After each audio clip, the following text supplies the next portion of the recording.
Či už vás bolesť chrbta trápi dlhodobo, alebo vás len seklo v krížoch, je dobré vedieť, ako sa dá bolesť chrbta liečiť, kedy nasadiť samoliečbu a kedy určite zájsť k lekárovi. Počúvate podcast Zdravísimo, ja som Lukáš Turiak a dnes je tu so mnou doktorka Eva Dúbravová, lekárka so špecializáciou v odbore neurológia a rehabilitácia, odborná garantka edukačného portálu bezbolestichrbta.sk. Dozvieme sa, ako sa bolesti chrbta môžeme zbaviť, ale napríklad aj to, prečo musí mať váš chrbát pevné nervy, aby nebolel.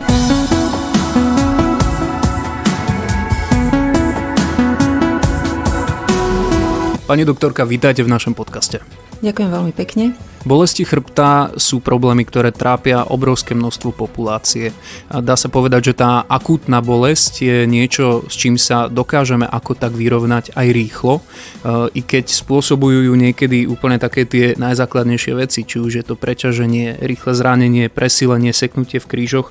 Ako sa vôbec takejto akútnej bolesti chrbta rýchlo zbaviť? A správne hlavne. Možno by som začala tým, že by som niečo povedala o tej bolesti ako takej. Bolesť je vlastne nepríjemná, emotívna a senzorická skúsenosť, ktorá je závislá od konkrétneho psychického a aj fyzického stavu toho organizmu. Tá bolesť je subjektívny stav, a môže byť teda jednak akútna, ako ste spomenuli, keď vznikne náhle, alebo chronická a o tej hovoríme, ak trvá viac ako 3 mesiace. Akútna bolesť, čo sa týka pohybového aparátu, tak tá bolesť je vlastne limitovaná tou dobou 6 týždňov až 8, respektíve ak presiahne dobu 3 mesiacov, tak už je to chronická bolesť. Existuje nejaký rýchly liek na riešenie akútnej bolesti? Teraz nemyslím konkrétne, čo sa týka medikamentov, ale ten správny prístup, ktorý nás rýchlo tej akútnej bolesti zbaví. Tak akútna bolesť sa lepšie zvláda, čo sa týka aj medikamentov, aj možno tej ostatnej liečby, medzi ktorú radíme aj rehabilitačnú liečbu, pretože aj tá prevencia vzniku akútnej bolesti je relatívne lepšia. Čo sa týka chrbta alebo pohybového aparátu, tak akútna bolesť chrbta naozaj vzniká najčastejšie pri nejakom zlom pohybe. V chrbte je to hlavne pohyb, ktorý je spojený napríklad s predklonom a s rotáciou, a s ktorým sa často stretávame pri nejakých častých bežných denných činnostiach, napríklad dvíhanie nejakého ťažšieho predmetu s tým, že ho zdvihneme a ešte sa aj otočíme. Zase je to závislé aj na tom, v akom stave je ten pohybový aparát. Ak je ten pohybový aparát relatívne stabilizovaný, kompenzovaný, ak nemá nejaké dlhodobé ťažkosti alebo aj nejaké zmeny dokonca štruktúrálne, tak ten pohyb nemusí vyvolať bolesť, ale ak tieto zmeny už sú, tak ten takýto zložitejší pre pohybový aparát pohyb tú bolesť môže aktivovať. Jeho súčasťou tej bolesti je potom aj zvýraznené napätie svalstva, ktoré samotné chráni ten organizmus, ale bolesť spôsobuje. To znamená, že tam tá liečba aj napríklad liekmi, analgetikami je efektívna a je aj veľmi dôležitá, pretože keď tá bolesť prechádza do toho chronického štádia, zvládnuť túto bolesť je už naozaj ťažšie. Aké sú najčastejšie formy medikamentóznej liečby? Tá liečba tej akutnej bolesti, to sú tie analgetika, nesteroidné antiflogistika. To je to, čo máme vlastne veľa druhov je aj voľne predajných. Tieto nesteroidné antiflogistika vlastne patria medzi neopioidné analgetika a tieto nesteroidné antireumatika majú veľa nežiaducích účinkov. Niektoré z týchto liekov sú voľne predajné a preto potom to užívanie je relatívne vysoké. Medzi neopioidné analgetika patrí ešte paracetamol, ktorý je všeobecne známy. Tam je ten účinok protibolestivý, nemajú protizápalový účinok. A potom je ešte látka metamizol, ktorá má aj spazmolytický účinok. A je to teda tiež analgetikum, ale má aj spazmolytický, čiže relaxačný účinok na hladkú svalovinu. A ľuďom sú známe to podávanie tohto lieku, napríklad ak majú obličkovú koliku, ak majú žlčníkový záchvat. veľmi účinnou tzv. Adjuvantnou liečbou pri takejto akútnej bolesti je práve podávanie vitamínov zo skupiny, vysokodávkových vitamínov zo skupiny B, pretože pri ich podávaní sa znižuje spotreba týchto nesteroidných antiflogistík, skracuje sa liečba podávania týchto nesteroidných antiflogistík, znižuje sa teda aj to riziko nežiaducich účinkov.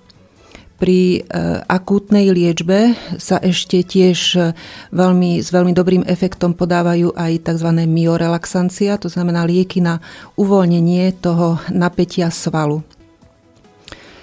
Čo sa týka opioidných analgetík, tu by som len veľmi skrátka, pretože naozaj táto liečba patrí do rúk lekára, respektíve niekedy až špecialistu. V liečbe bolesti chrbta aj v tej akútnej časti sa tiež využíva liečba glukokortikoidmi.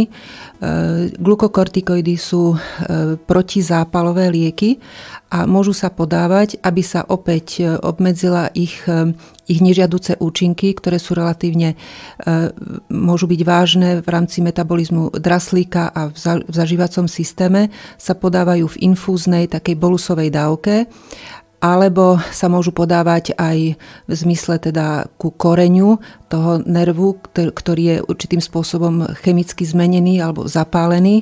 Je to veľmi efektná liečba. A v liečbe tej dlhodobej neuropatickej liečby sa tiež využívajú aj napríklad antidepresíva, pretože každá bolesť, ktorá trvá viac ako 3 mesiace a ak presiahne aj hranicu 6 mesiacov, tak vyvoláva u ľudí úzkosť, vyvoláva depresiu, nespavosť, obavy o seba, o svoje zdravie a tu až v takom konečnom dôsledku to môže byť depresívny syndrom a tu sú tie antidepresívna liečba je tiež na mieste. Ešte by som len tak veľmi v skratke povedala, že sú to liečba lokálnymi anestetikami. Asi mnoho ľudí sa stretlo s lokálnym obstrekom, teda obstrekom, alebo tieto lokálne anestetika sa dávajú aj do infúznej liečby. Stres a všeobecne psychické prostredie a psychické elementy, ktoré na nás vplývajú, môže aj toto spôsobovať dlhodobú bolesť chrbta?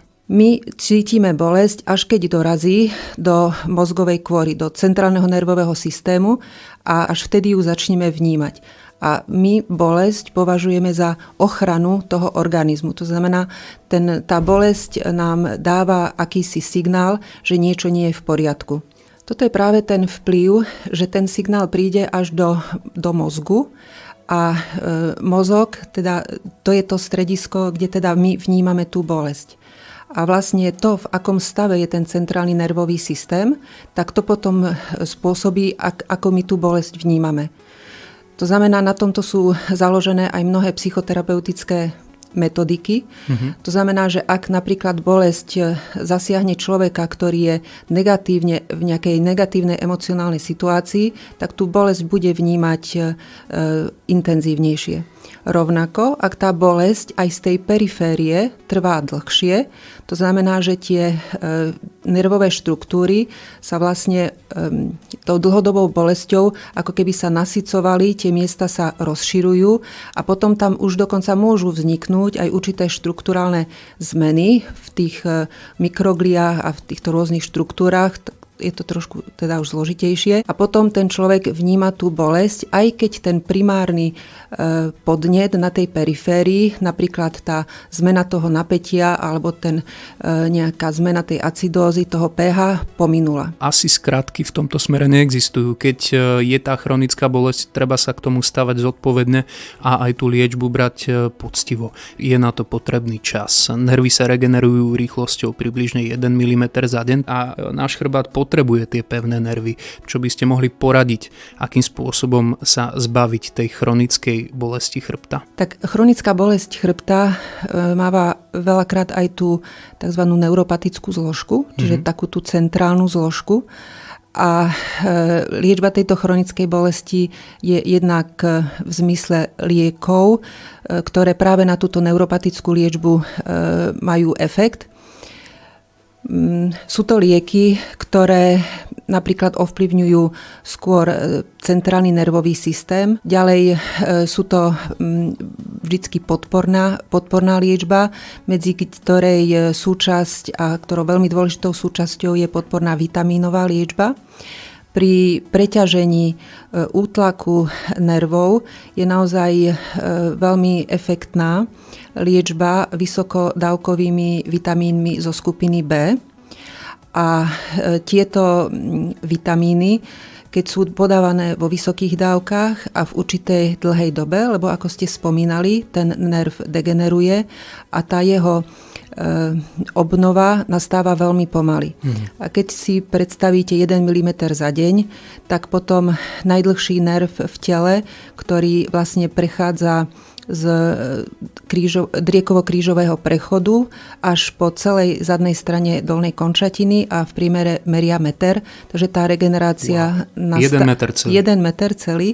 Takže tá regenerácia nastane až po 3 mesiacoch. Našiel som si web stránku bezbolestichrbta.sk a tam sa mi to zdalo všetko tak celkom pekne a logicky rozpísané, dokonca tam sú aj rôzne obrázky. Vy by ste mi vedeli tak trošku ešte lepšie opísať možno, čo všetko sa na tej stránke nachádza? Tak jednak tam môžete nájsť aj teda tú ďalšiu kapitolu pri prevencii a pri liečbe alebo takej sekundárnej potom prevencii, keď už ten človek sa stretol s nejakými ťažkosťami. Sú tam základné také upozornenia na školu chrbta. Škola chrbta je taká základná inštruktážna a edukačná činnosť, ktorá má človeku, ktorý chce predísť bolestiam chrbta alebo ktorý sa s nimi stretol a nechce to už viac zažiť, tak sú to základné pohybové stereotypy, ako je set, ale k tomu patrí aj ako máte z tej stoličky vstávať, potom aj aký je najvhodnejší ľah alebo kedy je dolná časť chrbta najmenej zaťažená. Na tejto webovej stránke ďalej nájdete aj také základné pohybové stereotypy pri napríklad domácich prácach. Potom tam máme aj video, ako pracovať najsprávnejšie v kancelárii alebo ako sa správať, keď dlhodobo sedíme v aute. Spolupracujeme aj s pani doktorkou psychologičkou, kde práve sa snažíme ľuďom trošku priblížiť tie práve psychologické ako keby dopady, respektíve tie primárne niekedy príčiny preťaženia a bolesti pohybového aparátu. Takže www.bezbolestichrbta.sk. Priatelia, ak nás práve teraz počúvate, to je odporúčanie pre vás všetkých. Poradňa s neurológmi, škola chrbta, všetko, čo potrebujete vedieť, ak vás trápi váš chrbátik. Pani doktorka, kedy je ten správny moment, kedy už človek naozaj musí prísť k lekárovi? Kedy to už nie je len taká obyčajná bolesť chrbta, ale mali by sme spozornieť? Tak spozornieť by sme určite mali, ak sme mali nejaký úraz, ak napríklad aj to bol nejaký pád na lyžiach a v tej chvíli si to ani tak neuvedomujeme, ale potom nás ten chrbát začne bolieť. Mala som aj nedávno pacientku, ktorá spadla na lyžovačke.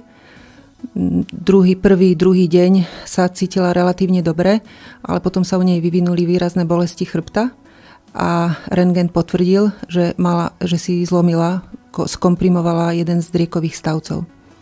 Takže toto je taký prvý moment, ktorý treba riešiť. Druhý moment je, že ak nás sekne po nejakom zlom pohybe a skúsime domácu liečbu, analgetika, o ktorých vieme, že ich môžeme užívať, ale tá bolesť neustupuje, respektíve progreduje v priebehu nejakých 2-3 dní.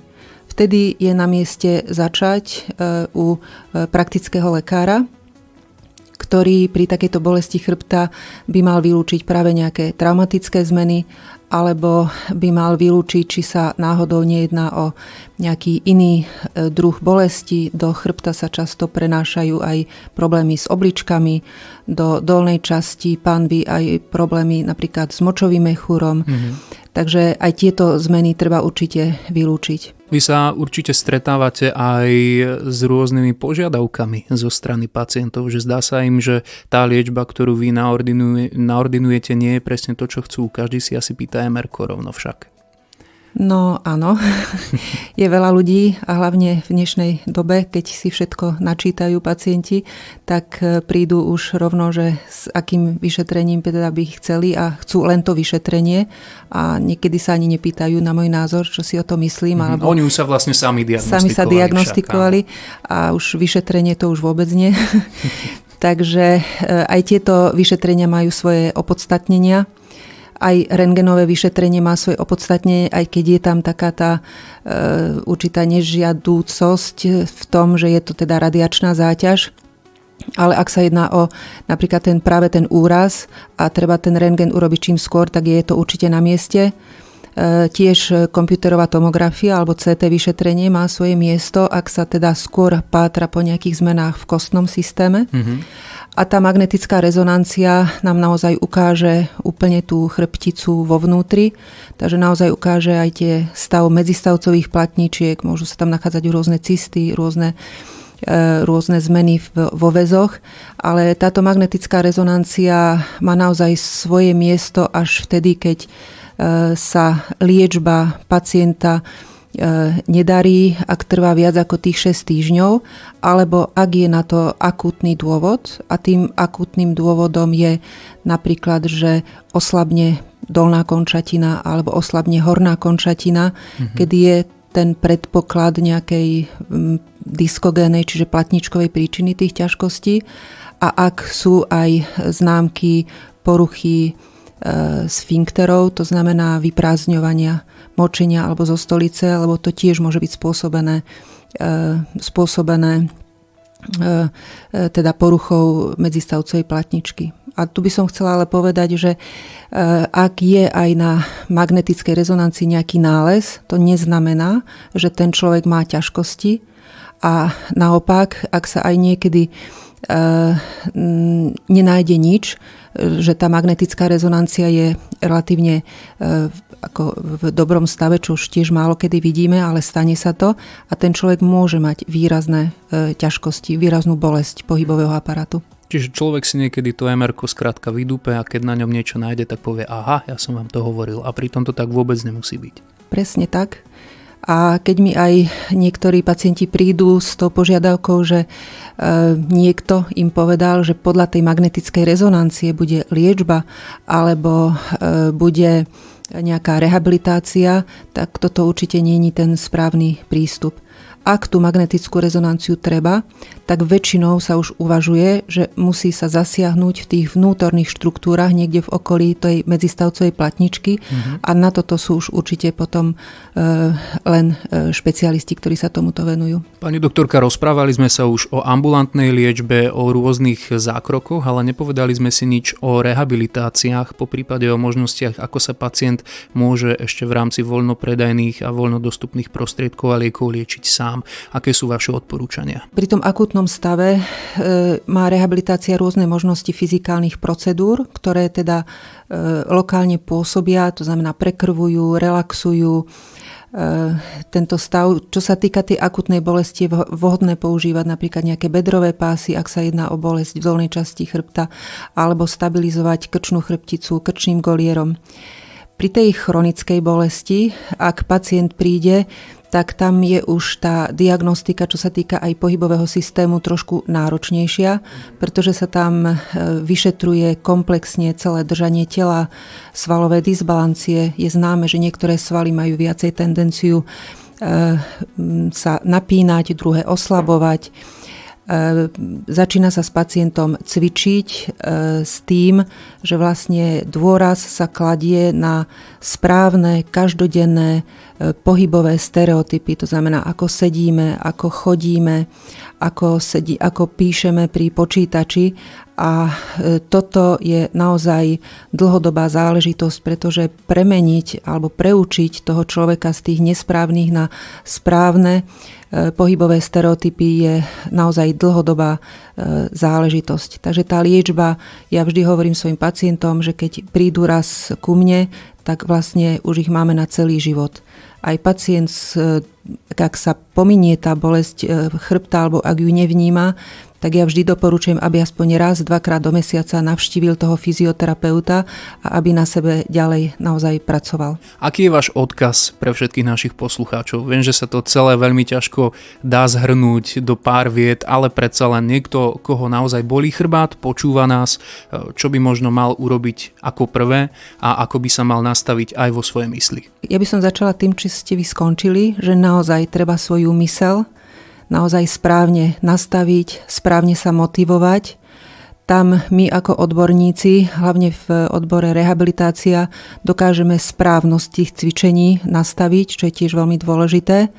A sú správne, ak je správne, ak máme teda nielen silné nervy, čo sa týka mozgu a teda našej motivácie, ale aj tie na tej periférii, ktoré tú svoju výživu a to, aby regenerovali, na to naozaj potrebujú dlhú dobu. Ďakujeme veľmi pekne. Našou hostkou dnes v našom podcaste bola pani doktorka Eva Dúbravová. Ďakujem, že ste prišli. Dovidenia. Dovidenia. Dnešné Zdravísimo končí. Dnes sme sa rozprávali s doktorkou Evou Dúbravovou, lekárkou so špecializáciou v odbore neurológia a rehabilitácia a odbornou garantkou edukačného portálu Bezbolesti chrbta.sk. Ak sa vám tento diel páčil, povedzte o ňom priateľom a známym. Zdravísimo nájdete vo vašej obľúbenej podcastovej knižnici. Vaše názory či námety môžete s nami zdieľať na Facebooku Zdravísimo podcasty o zdraví. Všetky epizódy nájdete aj na www.zdravisimo.sk.